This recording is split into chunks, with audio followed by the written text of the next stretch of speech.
ചില വീഡിയോസ് നമ്മൾ എടുക്കുമ്പോൾ തന്നെ അത് ഒരുപാട് ഇഷ്ടത്തോടും അതുപോലെ തന്നെ അതിലുണ്ടാക്കുന്ന റെസിപ്പീസും കാര്യങ്ങളും നമ്മൾ ഒത്തിരി ഇഷ്ടത്തോടെ ആയിരിക്കും അത് ഉണ്ടാക്കുന്നതും കഴിക്കുന്നതും.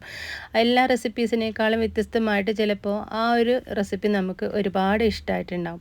അങ്ങനെയുള്ളൊരു വീഡിയോ ആണ് കേട്ടോ അത്. ഒരുപാട് മുന്നേ ഷെയർ ചെയ്തിട്ടുണ്ടായിരുന്നു. ചില പ്രശ്നങ്ങൾ കാരണം കോപ്പിറൈറ്റ് വന്നിട്ട് ഇത് ഞാൻ പ്രൈവറ്റ് ആക്കി വെച്ചതാണ് കേട്ടോ. ആ ഒരു വീഡിയോസാണ് ഇന്നും ഞാൻ നിങ്ങൾക്ക് മുന്നിൽ ഷെയർ ചെയ്യുന്നത്. നല്ലൊരു അപ്പത്തിൻ്റെ റെസിപ്പിയാണ്. ചോറ്, ഈസ്റ്റ്, ബേക്കിംഗ് സോഡ ഒന്നും തന്നെ ചേർത്തിട്ടില്ല കേട്ടോ. 2 കപ്പ് പച്ചരി ഞാൻ ഒരു 4-5 മണിക്കൂർ മുന്നേ കുതിർത്ത് വെച്ച് അത് കഴുകിയെടുത്ത് മിക്സി ജാറിലേക്ക് ഇട്ട് കൊടുത്ത് 1 മുറി തേങ്ങ ഒന്നാകെ ചിരവി എടുത്തിട്ടുണ്ട്. അതുപോലെ തന്നെ 1 കപ്പ് അളവിൽ വെള്ള അവിലാണ് എടുത്തിട്ടുള്ളത്. ഇതൊന്ന് നനച്ച് കുതിർത്ത് അതും കൂടി ഇതിലേക്ക് ഇട്ട് കൊടുക്കുക. വേറെ നമ്മളിതിൽ ചോറ് ചേർക്കുന്നില്ല, അതുപോലെ തന്നെ ഈസ്റ്റ് ഒന്നും തന്നെ ചേർക്കുന്നില്ല. എന്നിട്ട് നല്ലതുപോലെ തരിയൊന്നും കൂടാതെ അരച്ചെടുത്തിട്ട് ഇതാ ഒരു പാത്രത്തിലേക്ക് മാറ്റിയിട്ടുണ്ട്. തലേ ദിവസം രാത്രി ഞാനൊരു 10 മണി ആയപ്പോഴാണ് ഈ ഒരു മാവ് അരച്ച് വെക്കുന്നത് കേട്ടോ.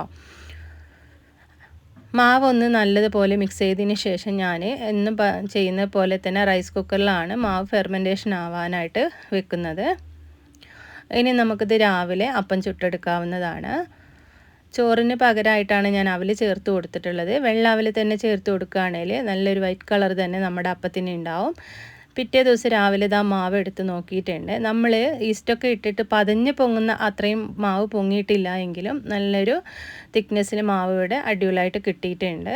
ഇനി ഇതിലേക്ക് ഉപ്പും കൂടി ഇട്ടിട്ട് മാവ് ഒന്നുകൂടി ഒന്ന് മിക്സ് ചെയ്ത് കൊടുക്കുന്നുണ്ട്. ഇനി നമുക്ക് ദോശ തവയിലേക്ക് ഓരോ തവി മാവ് ഒഴിച്ചിട്ട് ചുറ്റിച്ചെടുക്കാം. മാവ് ഒഴിച്ച് ജസ്റ്റ് ഒന്ന് ഒരുപാട് പരത്തി കൊടുക്കേണ്ട. ഇതുപോലെ ഒന്ന് 2-3 പ്രാവശ്യം ഒന്ന് പരത്തിയാൽ മതി. അപ്പോഴേക്കും നന്നായിട്ട് നല്ല ഹോൾസൊക്കെ വന്നിട്ട് നമ്മുടെ അപ്പം നല്ല അടിപൊളിയായിട്ട് ഉണ്ടാവും. എന്നിട്ട് ജസ്റ്റ് ഒന്ന് മൂടി വെക്കാം കേട്ടോ. മൂടി വെച്ച് 2-3 സെക്കൻഡ് കഴിയുമ്പോഴേക്കും മൂടി തുറന്ന് നമുക്ക് പാനിൽ നിന്ന് അപ്പം എടുത്ത് മാറ്റാം. ഈ ഒരു ദോശ നല്ലൊരു വൈറ്റ് കളർ ദോശയാണ്. അതുപോലെ തന്നെ നല്ല തേങ്ങയും ഒക്കെ ഇട്ട് അരച്ചത് കൊണ്ട് തന്നെ നമുക്ക് നല്ല ടേസ്റ്റാണ് കേട്ടോ. സൈഡ് ഡിഷായിട്ട് ഞാനിതിൻ്റെ കൂടെ ചട്നിയാണ് റെഡിയാക്കി എടുത്തിട്ടുണ്ടായിരുന്നത്. ഒരു വൈറ്റ് ചട്നിയാണ്. അങ്ങനെ എല്ലാ ദോശയും ഞാനിതവിടെ റെഡിയാക്കി എടുത്തിട്ടുണ്ട്. നല്ലൊരു ദോശ തന്നെയാണ് കേട്ടോ ഇത്. ഇനിയിപ്പോൾ നിങ്ങൾക്ക് വേണമെന്നുണ്ടെങ്കിൽ ഈസ്റ്റോ ബേക്കിംഗ് സോഡ ചേർത്ത് കൊടുക്കാം. ഇതൊന്നും ഇല്ലാണ്ടെയാണ് ഞാനിവിടെ ഈ ഒരു ദോശ റെഡിയാക്കി എടുത്തിട്ടുള്ളത്. അങ്ങനെ എല്ലാ ദോശയും ചുട്ടെടുത്തിട്ടുണ്ട് കേട്ടോ.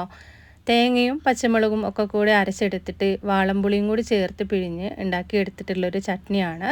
പിന്നെ നമ്മൾ കടുകും കറിവേപ്പിലയും ഒക്കെ വറ്റൽമുളകൊക്കെ ഇട്ടിട്ട് താളിച്ചെടുത്തിട്ടുള്ളൊരു തേങ്ങാ ചട്നിയും കൂടിയാണ് കൂടെ സെർവ് ചെയ്യാനായിട്ട് ഉണ്ടാക്കി എടുത്തിട്ടുള്ളത്.